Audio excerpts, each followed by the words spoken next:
I want to thank you all for coming. My name is David Arrietti, and I've been here for over 30 years at this college, and I teach biology, mainly at the Skokie campus. And one of my fields is environmental science, and I've been in this field for, I don't know, 30, 40 years. So I'm obviously trying to save the planet, and now, as you can all imagine, it's been coming under threat.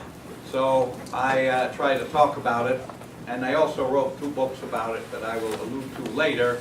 So anyway, today what I want to do is talk to you about something that's very important, how biodiversity inoculates against extinction. However, before I begin that, I want to show you something that was in the news lately and that I don't think most people know about. I want to discuss first, before I begin, this woman. Now, what does this have to do with what we're talking about today? Well, you'll find out in a minute. Does anybody know who this woman is? Okay. Let me show you what she did. It's a special woman, has to do with the environment. She was born in 1890, died in 1998, which means she lived 108 years. So she must have been doing something right. She was a writer. She wanted women's suffrage and worked for civil rights movement. She was a charter member of the American Civil Liberties Union. In 1993, President Bill Clinton awarded her the Presidential Medal of Freedom. In 1909, she was inducted into the National Wildlife Federation Hall of Fame. In 2000, she was inducted into the National Women's Hall of Fame. One of her main works was preserving the Everglades, a large wetland in southern Florida. Okay, she wrote a great book called The Everglades, Rivers of Grass. Here comes her name. Now, everybody in this room know her name, I guarantee it, but for a negative reason, which had nothing to do with her. All right, let me show you.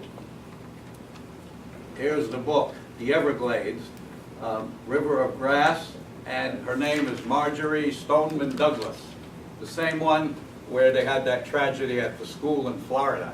So anyway, I just thought I'd mention that. So this lady here has to do a lot with the environment, and I'm sure nobody knew that, did you? Well, now you know it. So I just thought I'd mention it since I did this yesterday too with the other lecture I gave.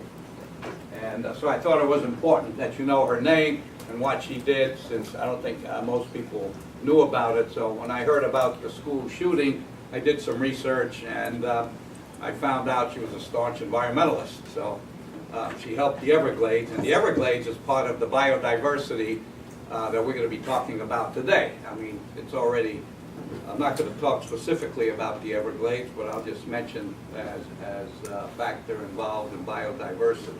So anyway, let me begin this lecture, and this is the outline. We're going to cover what is biodiversity. We're going to talk about the kingdoms of organisms, nature services, and what we mean by nature. Nature does a lot for you, and in 1997 there were about 12 authors that put a price tag on the value of nature services. Now, if you look around this room, everybody has the value. What are you doing? You're breathing air, we hope it's clean, right? You're eating food, you hope it has no pesticides and stuff in it, which that'll be hard to come by. But anyway, you have all sorts of variety of foods. You have a whole bunch of stuff. We keep decomposing organisms, which is good, and that goes back to nature. Well, the 12 scientists put a price on all this, and I'll discuss that in a few minutes.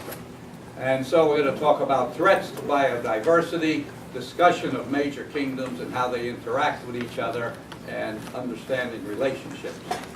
Okay, I want to talk to you first of all. We're talking about biodiversity. Let's figure out what it is. Okay, biodiversity is not only the different types of organisms on the planet, but it goes to 3 things: the genes, species, and ecosystems. All these things are representative of biodiversity.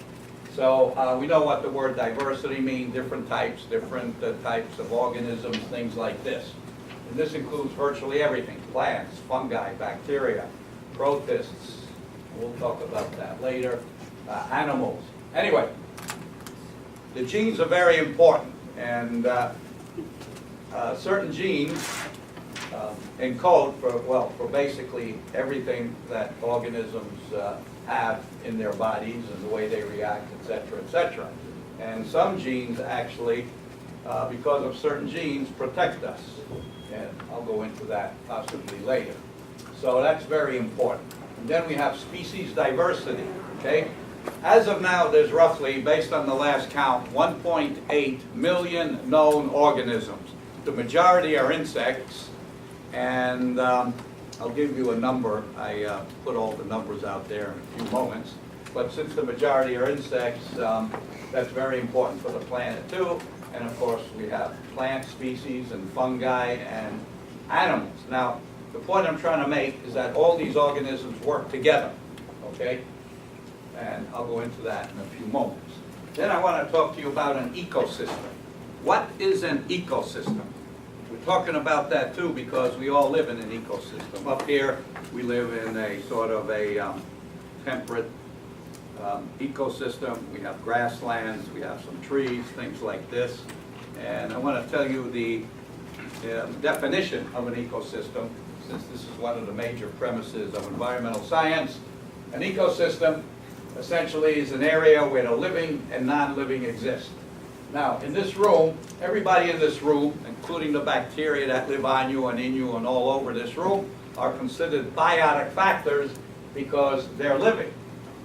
So biotic means living. Abiotic means non-living. Obviously, the things you need, what do you need to live on? Oxygen. You need gravity or else you'll be floating around all over the place, right? You need land to sit on, stand on, whatever. That's gravity. You need electromagnetic radiation. Well, you have the lights, right? Without lights, you wouldn't get photosynthesis, you see? You all need light. It also makes vitamin D in your body, right? Okay? And then, of course, you need water. Atmospheric pressure. Well, how come you're able to breathe down here and not 30 kilometers up there? Because you have atmospheric pressure. You all see that? So these are things you take for granted. How come nobody's floating around this room? Because the gravity is holding you down to your seats. You see that? Now, of course, these are things most people don't think about, but nevertheless, that's part of the abiotic factors. There's probably a lot more. I just didn't write all of them down, but I think you get the idea, because everything you're eating there are chemicals, right? Every food you eat, you might not think of it as chemicals, but they're chemicals. Okay? So I just want to make my point about that. Okay? If you still want to write, I'll change it in a minute. Are you still writing? I'll wait. Yeah? Are you all done? Yeah? Yeah? Okay. Just a minute. I'll slow up if you want. Now, I want to show you now what are the kingdoms of organisms, okay? I want to point out something too. We're talking about kingdom as if it's set in stone, and it's obviously a classification system, okay? But I want to point out that classification now is in a constant state of flux. That means it's constantly changing. What you see now are 6 kingdoms. I have a book at home that made little plant-like things, the algae, a 7th kingdom. And I bet you 10 years from now we're going to have more kingdoms, okay? These are the main 6 now that we have, but it'll probably be maybe 10, 20 in the future, okay? Why am I mentioning this? Because you got to realize it's very hard to put things in the classification scheme, because as we develop new techniques of identifying organisms such as the electron microscope, biological biochemistry, things like this, organisms may look alike, but they're not really related. So for now, we have these 6 kingdoms: plant, animal, fungi. By the way, I've been called a fungus. You know why? Because everyone says, gee, Dave, you're a real fun guy. Just thought I'd mention it. Then we have the protists. These are single-celled organisms mainly, and that includes algae and also seaweeds, by the way. By the way, I want to point out, despite the weather, come next May, when you go outside, you will all see weeds. Just thought I'd mention that. Okay. Anyway, so the protists. This is also the organisms that cause malaria, things like this, but we can talk about that later on. Then you have the 2 types of bacteria. The majority of bacteria that live in you and on you and in this room are the general bacteria, and then we have the other types called the archaebacteria, which are known as extremophilic or extremophiles, which means they live in very extreme conditions that will kill you, but not them. What's an extreme condition? Very salty, very hot, very cold, a lot of pressure. You understand? All these things.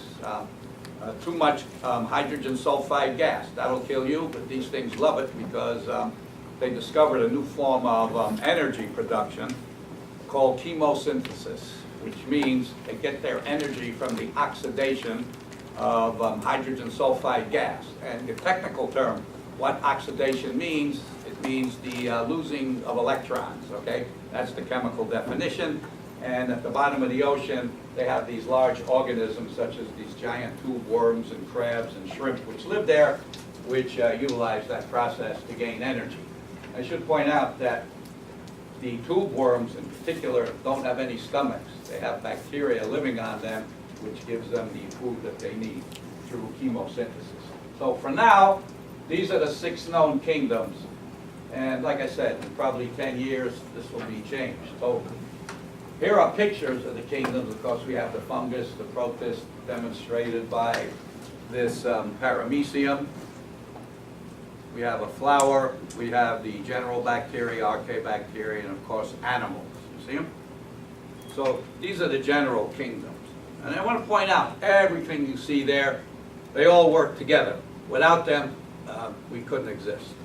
And one thing you need oxygen, right? So where's the oxygen come from? The plants. Well, what makes the plants grow? See, bacteria and fungi help the plants grow. So we have all these things working together. Here's another chart of looking at the organisms. This is a different style picture, but nevertheless it shows more or less the same thing. Now, as for the total number of organisms, this is the closest we can get at the present time. We have plants now somewhere between 275,000, 300,000 known species. There are over 1 million animals. The protists, again, these include the single-celled organisms, such as the ones we study in biology class, parameciums. These are the little ciliated organisms. By the way, do you know what you call 2 meciums walking down the street? A paramecium. All right, anyway. One of my newly discovered organisms there. Okay, then, so again, the protists include seaweeds. And, well, how's the seaweed? It's a lot bigger than a protist than the paramecium. Well, you'll have to talk to the taxonomist about that. But because of the protist, by the way, will probably be changed in the near future if it isn't already, because this includes a whole conglomerate of organisms. When I was in high school, we only had 2 kingdoms, plants and animals. That was in the 50s. So what they did was they include things like fungi and bacteria in the plants, and then little amoebas, these single-celled little clear things that move very slowly by a process called cytoplasmic streaming as an animal. So it was eventually decided that we really can't classify them as animals and fungi as plants, because fungi don't have any chlorophyll, so they put them in their own kingdom. So again, this is going to change. This chart might be off, it probably is now, but it doesn't matter, the approximate number. There's over 100,000 species of fungi. It's probably closer to 111,000. And bacteria, that might seem like a small number. It is at the present time. And that's because we can't go to places where a lot of bacteria are. Let me give you an example. I found out through my research that they went to Iceland and they found some bacteria 3,042 meters down underneath the earth. You know what that means? Put another way, it's almost 2 miles, or it's 3 kilometers. Isn't that something? And so they actually found them at that distance. So there's probably thousands more we don't know exist for the simple reason we can't get to them. You understand? And maybe down at the bottom of the ocean, underneath the soil that's down there, there's some other organisms that live there, such as fish or crabs or something like that, and they might have other bacteria in them, which of course we can't grow because you need a lot of pressure, and it's difficult to simulate the conditions of growth. Does that make sense? So there's probably a lot more. And then, so anyway, that's what we know now. And again, if you want to put this in tonnage, this is on the planet. We're all familiar with the term giga, such as in computers, gigabytes, right? Terabytes, all this stuff. Well, this shows you approximately how many tons and gigatons of all these organisms are together. A gigaton, again, is equal to 1 billion metric tons. And we have here plants, about 1.1 gigatons. And bacteria, look at that. It follows plants, roughly 500 gigatons. Protists, 10 gigatons. Fungi, 5. And animals, 2.5. Now, we know that animals weigh a lot, right, such as elephants and giraffes, but they depend on the plants. Everything depends on the plants. Most things do. Anyway, so plants is number one. And bacteria, even though they're quite small and they don't weigh much, but you put them all together, you see they weigh a lot. Now, I didn't make this up, okay? Now, there was a person called Costanza, and let me show you what he has done. He led a group, and I put that here, of, he wrote in Nature magazine, 1997, the value of the world's ecosystem services and natural capital, okay? I want to point out that this is very important.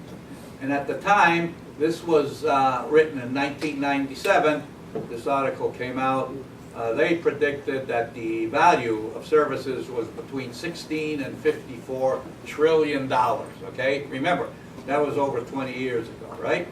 So now it could be double, I don't know, whatever the rate's going now.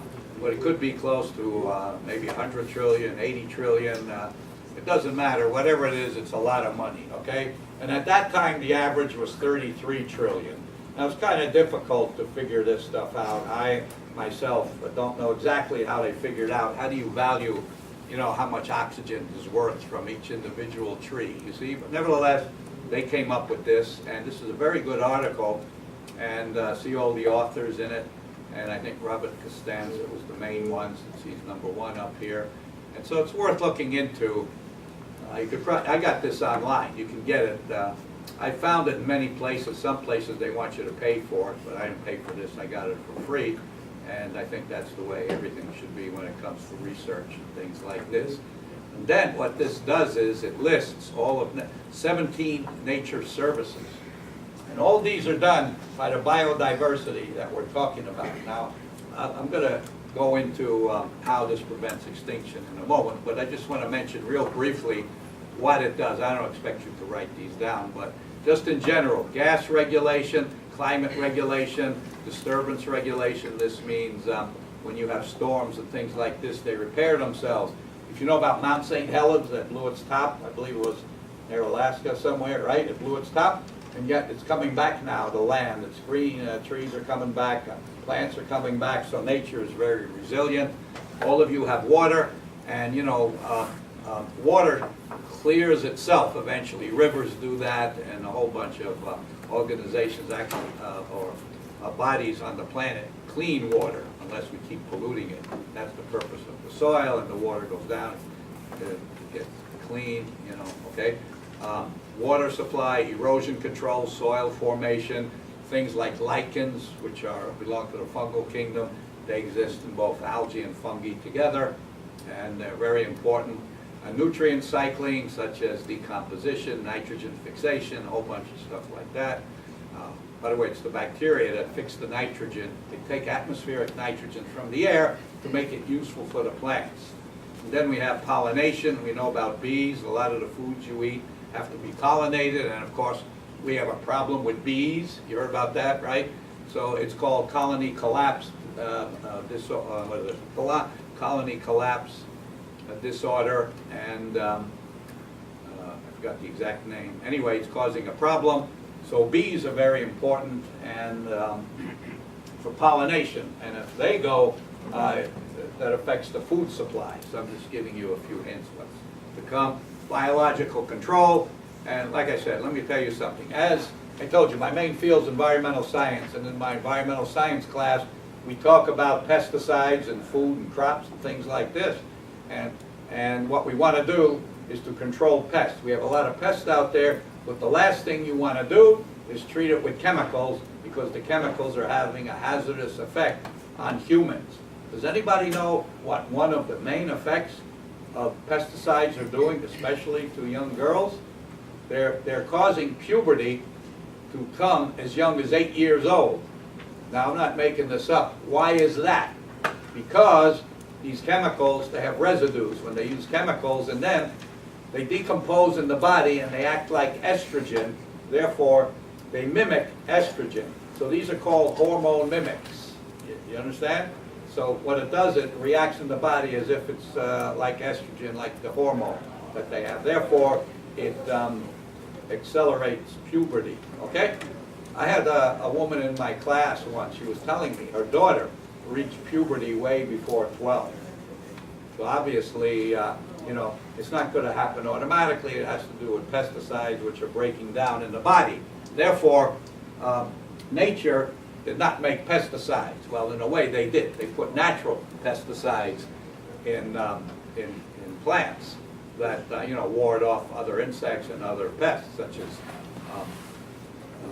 barbs, you know, spines, and some chemicals and things like this. So that's a form of biological control. Also, the biological control is when you have an organism which eats the bad guy. You understand? And ladybugs is one that we use for pests. And there's a whole bunch of stuff. But of course, we want to go into biological control, which is as natural as possible. Then we have refugia. These include, we see this now, where the geese come. Okay? A bunch of geese come down, and it's refuge for them. You know, they always eat grass and they'll water, right? And then you have food production. Nobody's going to live in this room without the cafeteria would be closed if there's no food to serve, right? So where's the food come? It comes from the genetic resources supplied by nature. And then you have raw materials such as lumber and fuel and stuff like this. Unfortunately, oil, which is very bad. Genetic resources. Hey, you have all sorts of crops. Did you know, I think in the world there's something over 5,000 types of potatoes, okay? Where here in America, I don't see many more than maybe 10 at the most. Whereas in South America, I think Peru has the largest variety of 2,300 types of potatoes. And all this has to do with genetic resources, okay? And one thing about genetic resources, we have to keep the genetic resources, or else you're going to get into trouble like what happened with the Irish potato famine. When they all grew what's known as a monoculture, one type of potato, and then that specific fungus, I don't expect you to know the name, it's called Phytophthora infestans, attacked that specific potato. But the trouble was, if they grew many different varieties of potatoes, various genes, they wouldn't have been wiped out because that fungus was species specific, you see, or variety specific. That's why biodiversity is important in everything, you understand? You need different genes for, like, even potatoes. You make something so simple as that, but you need a wide variety. One fungus will just hit one specific potato and not the others. Hence, this is why we practice polyculture, which means we grow a lot of crops, different crops at the same time. So one pest won't overrule everything, won't really multiply like crazy. And then we have recreation and cultural. These are more for humans. But anyway, I just thought I'd mention that to you. So this was a very important article that I ran across, and I'm using it. Okay, anyway, just thought I'd mention that. Now, I want to show you here, this is just another rundown of a healthy biodiversity. Provides all these things that you all take for granted. Hey, you're all drinking water, right? Now, most of it's clean. You know, here you go to the faucet, you go to the fountains, you get clean, unpolluted, diluted water. By the way, does anybody know how to dilute water in this class? You don't know? Simple, just add water to it. Just thought I'd mention. So anyway, a little extra there. All right, anyway, so if you read this, these are all the services. Now, everything you see there, or most things, are done by organisms. You see that? By our biodiversity.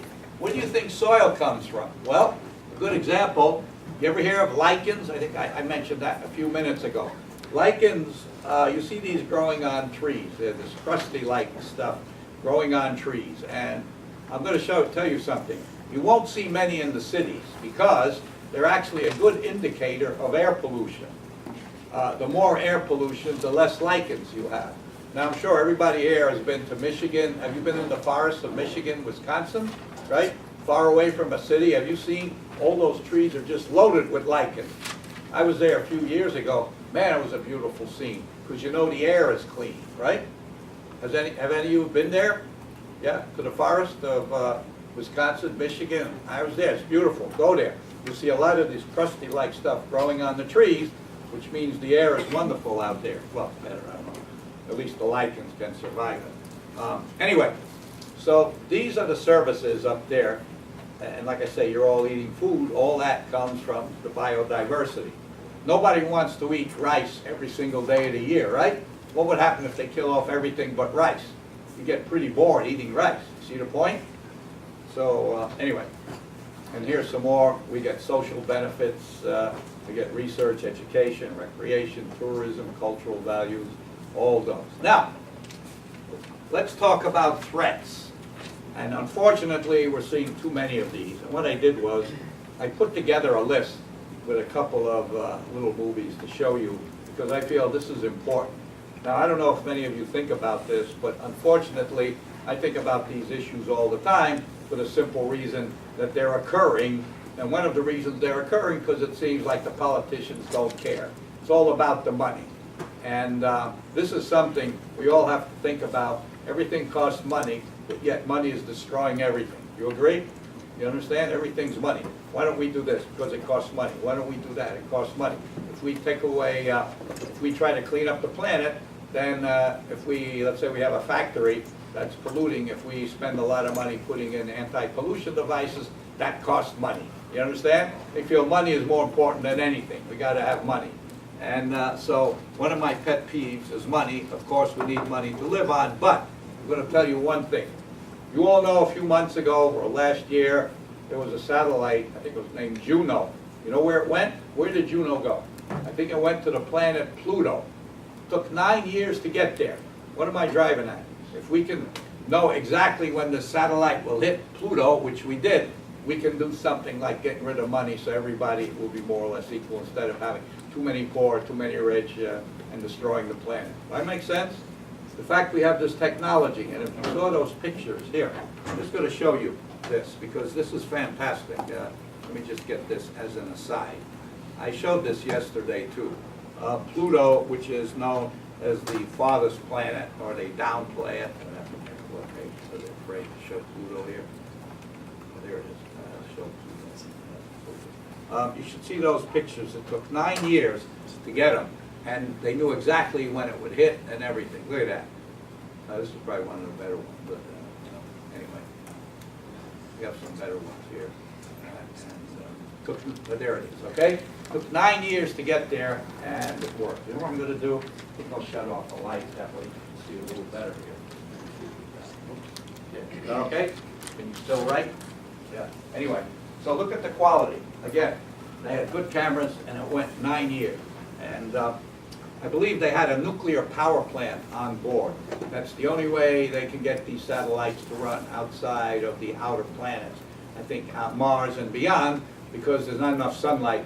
Like we have, you know, the space station has all these photovoltaic cells that keep it supplied with electricity because the sun's relatively close.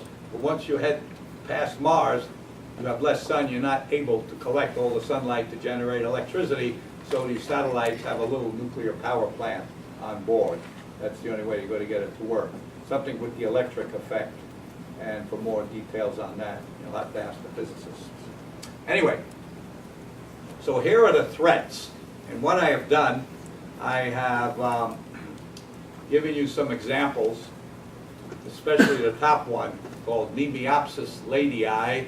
This is one of the most incredible events that took place in 1982 in the Black Sea, yet I'm sure most of you never heard of it. Has anyone ever heard of that? Called Lady's Comb Jelly? Okay, I'm going to explain that. Anyway, I'll talk about that in a moment. And then we have habitat destruction, overhunting, overexploitation, climate change, disease, genetic pollution. I'm going to just talk about a few of these, such as terminator seeds. This is really an abomination what they're doing, and I think they're on the verge of being outlawed, and I'll explain that. Has anyone ever heard of the term terminator seed? Okay, this is another nasty thing that humans thought up with. It's all about greed, and I'll explain it to you. Hybridization, what that does is they take genes from certain organisms, okay, and they put them in others, and is that good? Well, I don't know. Let me ask you this. You eat cornflakes, right?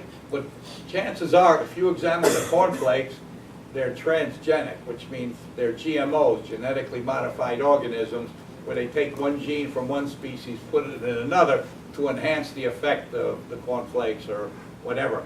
They do this a lot, and we don't know what's going to happen, let's say, 50 years from now, if you keep eating these genetically modified foods. It's funny, you're eating an organism. That's what it's called, GMO, genetically modified organism. If you go to a restaurant, you got any organisms today? What do you got? You know, well, everything's an organism. Fish, plants, spaghetti, well, spaghetti comes from the wheat, that's an organism. Asparagus, whatever, chicken. And then, of course, climate change, that's a threat, that's obvious. And now, one of the stupid things we're doing, that's right, I call it stupid, we're trying to mutate mosquitoes so they won't bite us. And what they else want to do, they want to prevent mosquitoes from being born. And if you get rid of mosquitoes, guess what? You could probably kiss the planet's ecosystems goodbye, okay? Now, most people don't like mosquitoes because they bite. But ask yourself, why are they here in the first place? And, well, one of the reasons is they act as a good food source for organisms like bats, okay? Now, what do bats do for the planet? Well, they actually plant trees. Did you know that bats are one of the most important organisms on the planet? Because they eat fruit and then they drop the seeds replant themselves. I'm going to tell you another fact. There's roughly 4,000 mammals species left alive on the planet. 20% of those, or roughly 800, are bat species. Bet you didn't know that either. So bats play an important part. As a matter of fact, there's an organization called Bat Conservation International, which is trying to preserve bats, because unfortunately bats are being hunted for food, especially in Asia and Indonesia and places like that. So it's very important. Now, bats not only eat fruit, but they eat mosquitoes. Birds eat mosquitoes. Dragonflies eat mosquitoes. So if we destroy mosquitoes, we're going to be in trouble. You understand? Just because they bite doesn't mean they're not bad. Okay? They're here for a purpose. Just want you to know that. And as a matter of fact, there was a fellow named Harlan Ellison. He was a science writer, and he made the beautiful statement: the two most abundant elements in the universe are hydrogen and stupidity. And unfortunately, he's correct.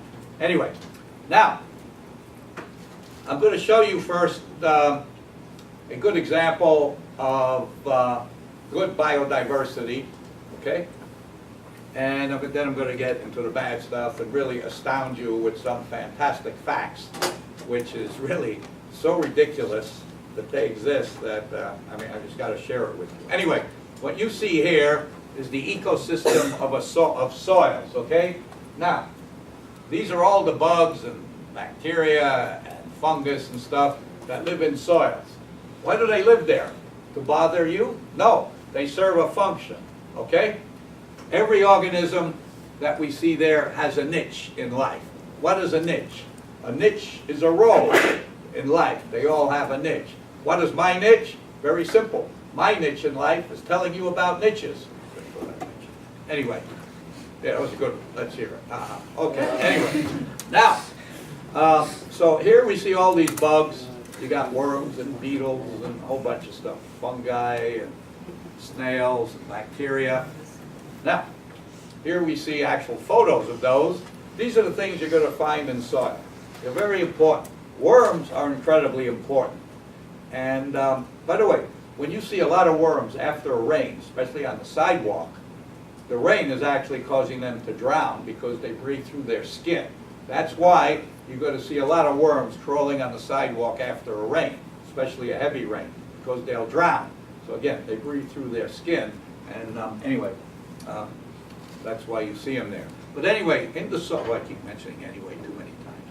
We have all these organisms. These are mites. These are fungi. Here we have a tardigrade, better known as a water bear. These things, by the way, are really fantastic. They can withstand desiccation and then regenerate themselves. Desiccation means drying.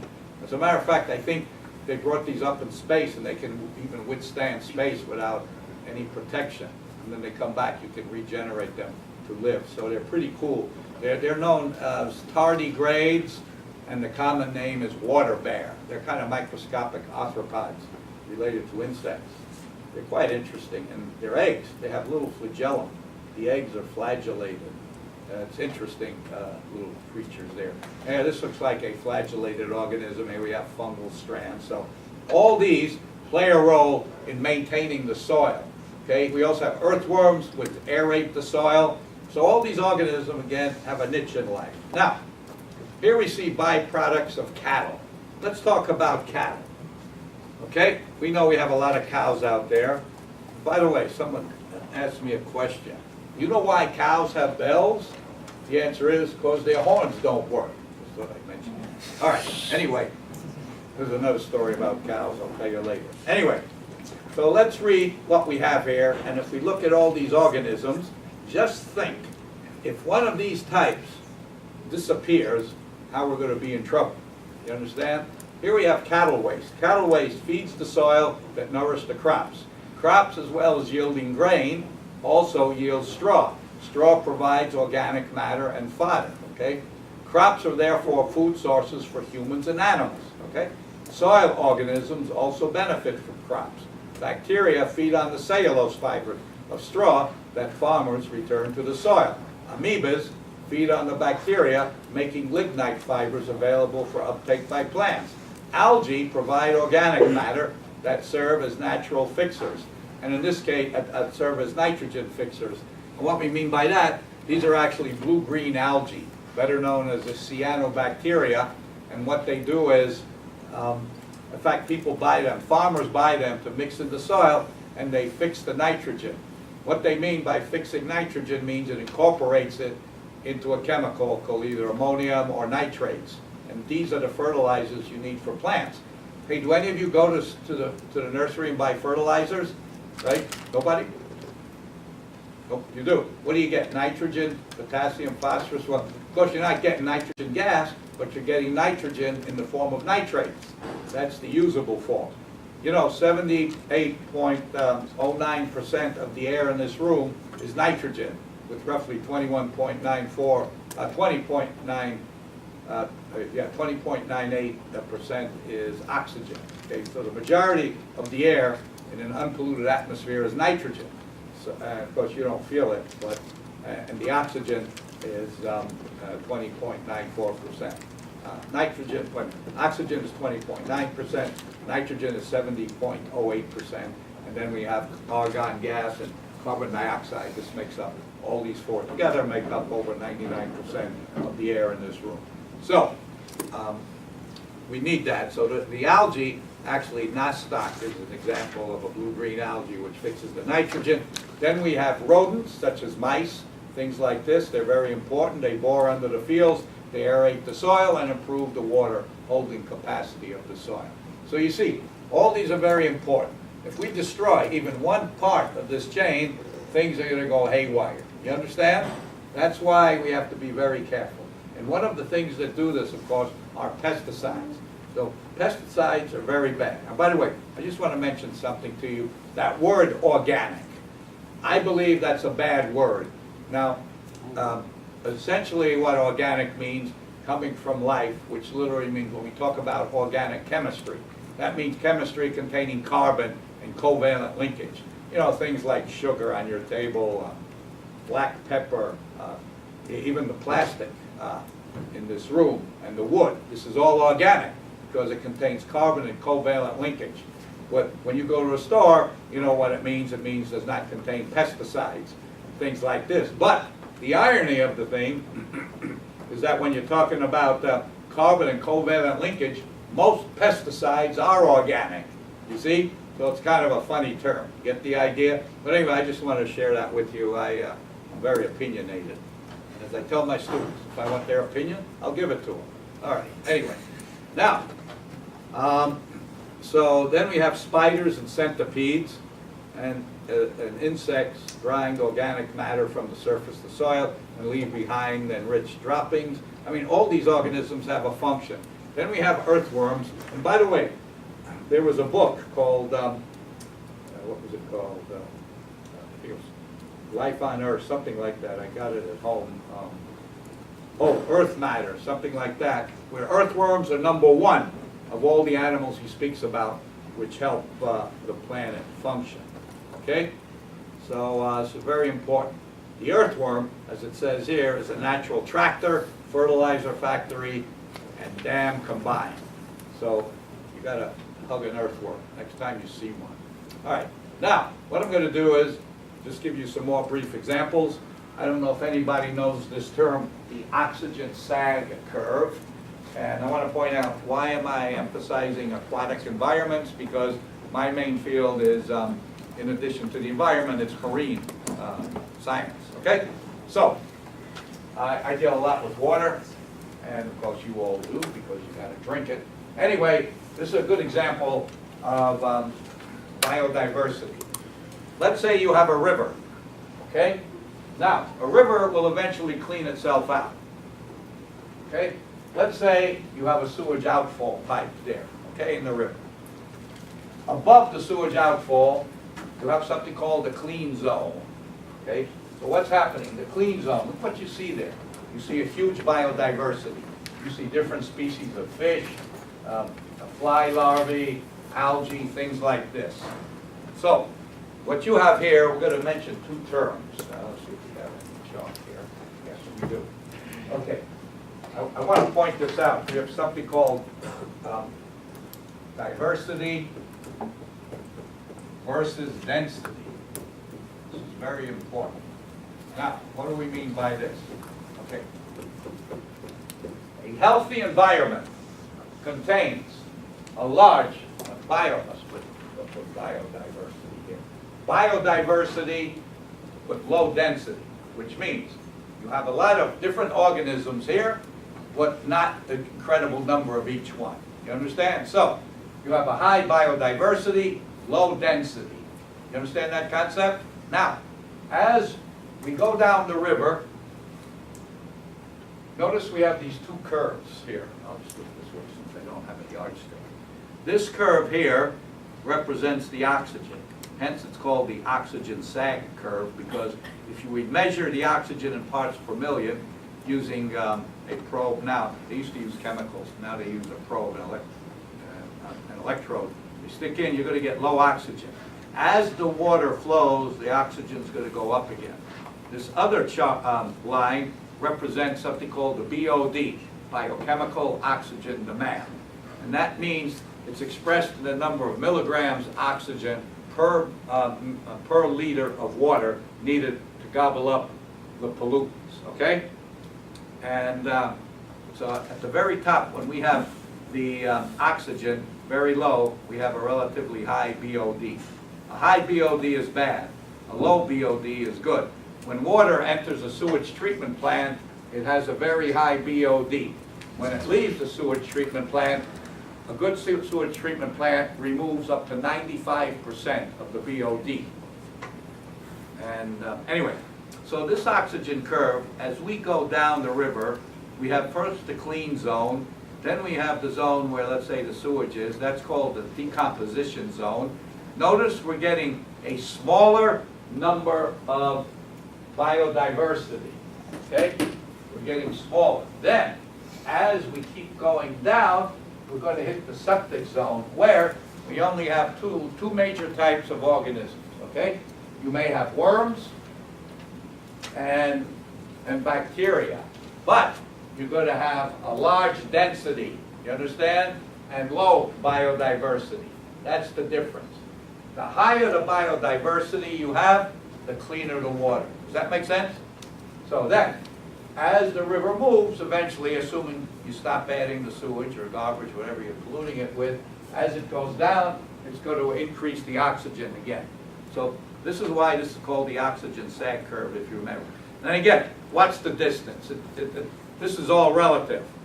The distance or time depends, first of all, how much pollution you have, how fast the river is flowing, how many organisms are in there. You understand? It varies. But this is what's going on. Eventually, you're going to get a recovery zone where the good stuff is coming back, and then eventually you'll hit the clean water zone where again, you have a high biodiversity, low density, okay? Now, okay, here we have a problem. Who can tell me what they see there? Go on, what do you see? I don't think it's Photoshop. What's that big thing on the left? It's a jellyfish. Weighs over 400 pounds.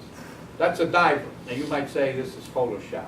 Whatever the case, I don't believe it is, but it could be. But nevertheless, this is a serious problem that we're seeing now off the coast of Japan. Well, what do you see there? That's a nice jellyfish. Pretty big. You don't want to go swimming with him, right? All right. Why are these jellyfish getting so big? You heard about the jellyfish invasion of the planet, the oceans? Why? Anyone know why? Hey, Marcus, any idea? Probably eating a lot. Yes, but why are they eating a lot? That's the question. Why are they eating a lot? Okay. This is what you get when you destroy biodiversity. I'll tell you why they're getting so big. The fishing industry. How do we fish these days? Using ships, giant fishing ships, a lot of nets, okay?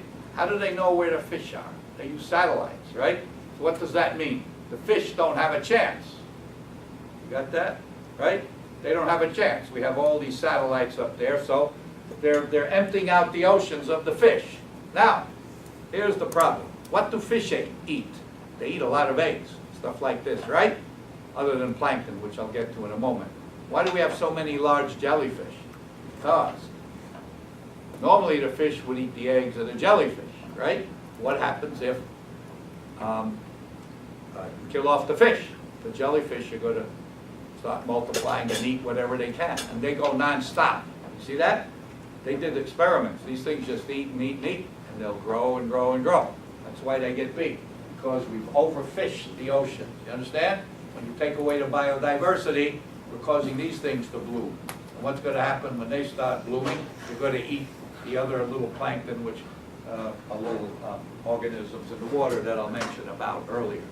You understand? So I hope you get the idea of this. Yeah, let's see what's going on there with this. Here we see a good example. It says giant jellyfish are taking over parts of the world's oceans as overfishing and other human activities open windows of opportunity for them to prosper, say researchers. Jellyfish are normally kept in check by fish, which eat the small jellyfish and compete for jellyfish food, such as zooplankton, which I'll show you some pictures in a moment. But with overfishing, jellyfish numbers are increasing, and then these things don't know when to stop. You understand? They don't have much brain power, okay? I think they can't tell when they're full, all right? Now, I'm going to show you this. This is one of the most incredible stories ever. I first ran across this. There's a book put out by the World Watch environmental group called Life Out of Bounds. And this took place in the Black Sea in 1982. All right, let me show you something. I'm going to read this to you. And that has to do with this organism called the lady's comb jelly. Has anyone here in this room ever heard of these things? All right, suppose I told you, get a load of this.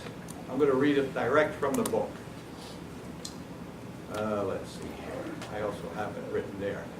By late 1988, a single cubic meter of Black Sea water could contain as many as 500 of these little jellies. If all the jellyfish could have been hauled out of the sea that fall, that November area, and weighed, you know what? The take would have come between 900 million and 1 billion tons. But here's the best part. Remember, between 900 million and 1 billion tons.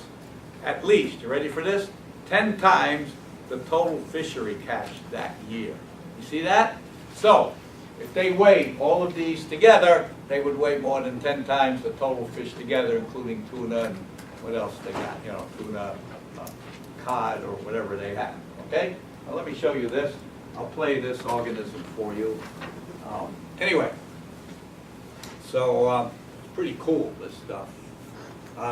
Actually, they had an exhibit here at the aquarium of these actual organisms last year. So let's see what this says.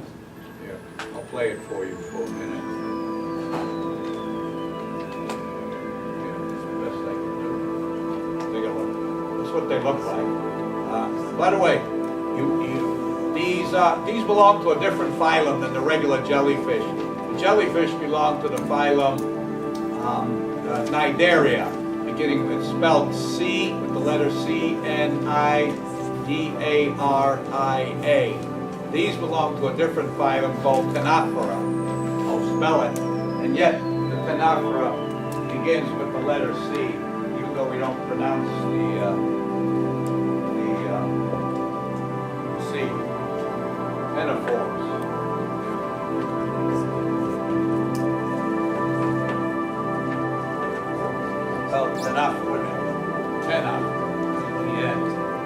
Also, easier known as 350s. Right? Better known as 350s. Why 350?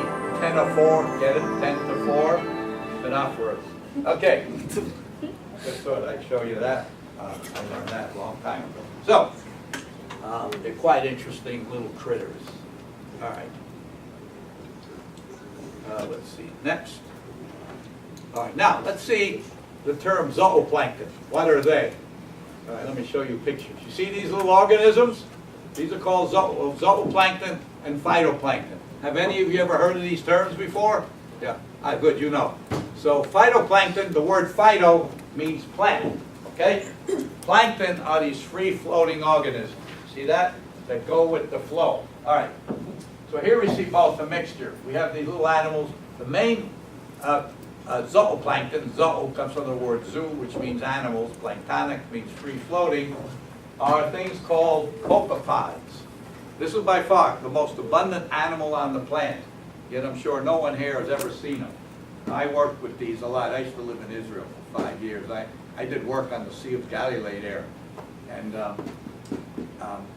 we found a lot of copepods. My main field there was working with the algae, the plants, but I learned a lot about copepods. These are the most abundant animal on the world. They're very small.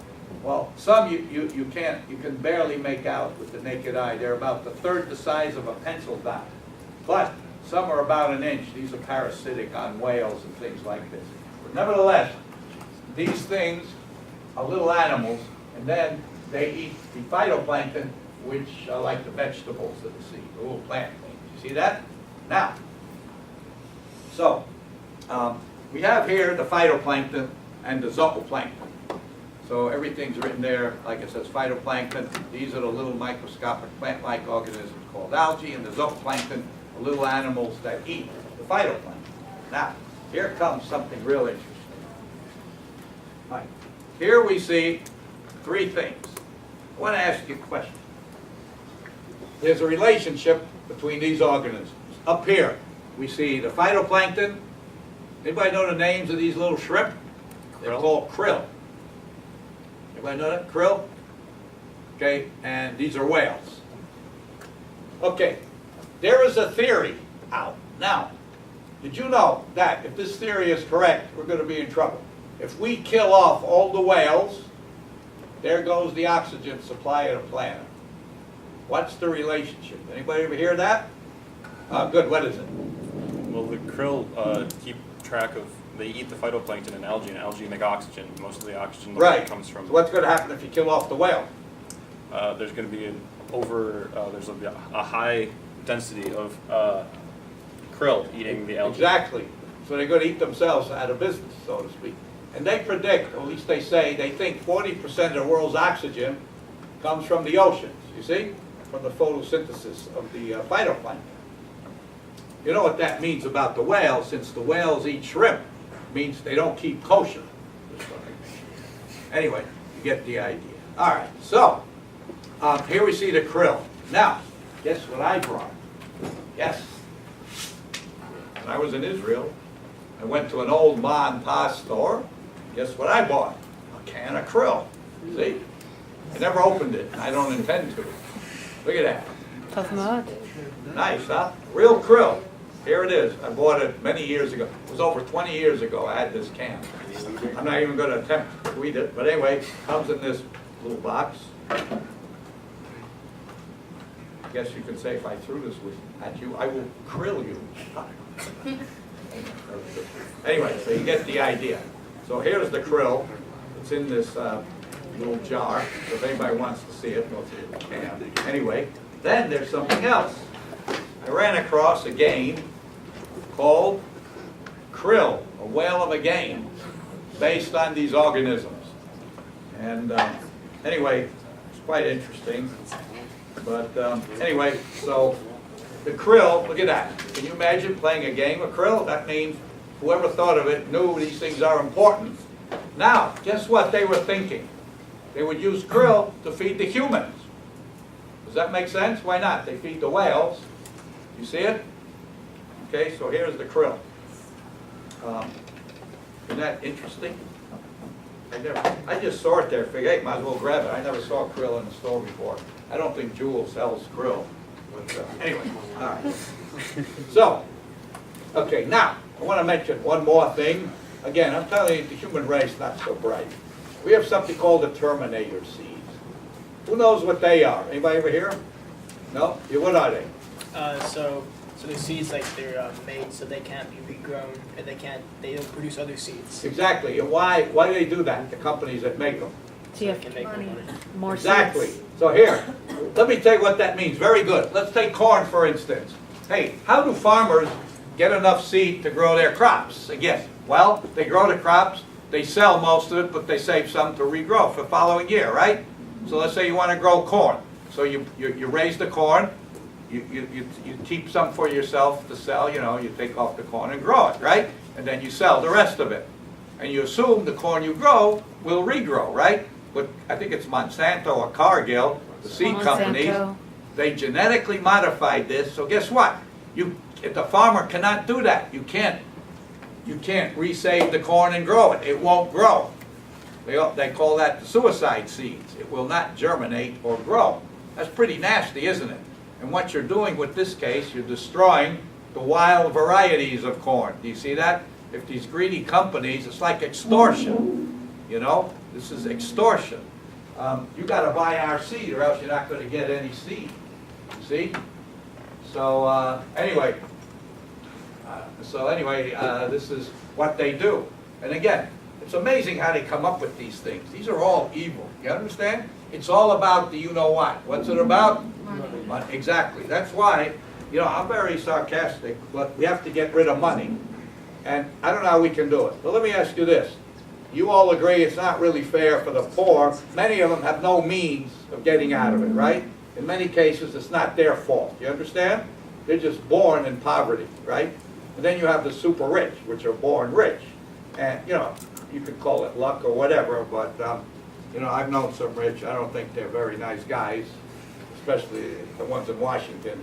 It's the opposite of nice, but I won't go into politics. You know, I like to joke around a lot, but I don't like political jokes. Do you know why? The answer is simple, because too many get elected. Anyway, now, all right, so, but, you know, maybe we can give another talk about how we can get rid of money and make everybody equal. If you want to buy something, you can buy it, you know? I don't know the answer to that. People think I'm crazy by even talking about it, but anyway, I don't know. All right, so the terminator seed is actually one of the good examples of a threat to biodiversity. You see that? Now, what about seeds? Are you all aware that Norway, I believe it's Norway, has a seed bank? Why'd they put it up there in Norway? Because it's cold up there. But now, they got a little problem called climate change, you see? And that might make Norway not so cold anymore. You understand? So anyway, I don't know all the answers. I want to read you something now before I finish.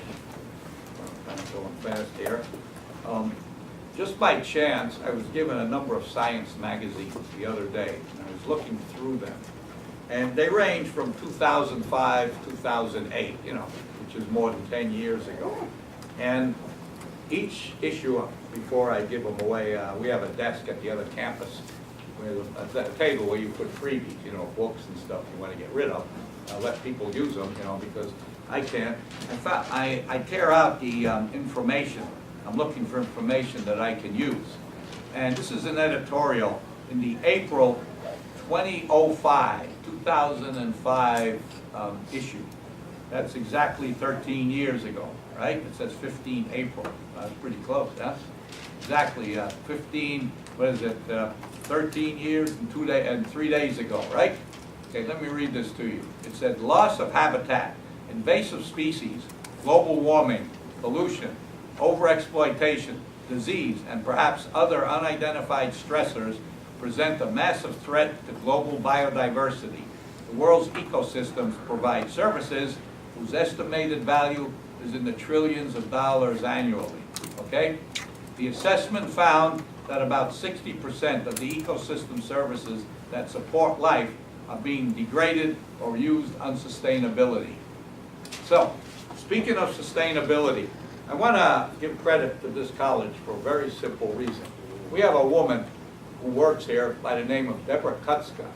She has a very interesting position called sustainability expert.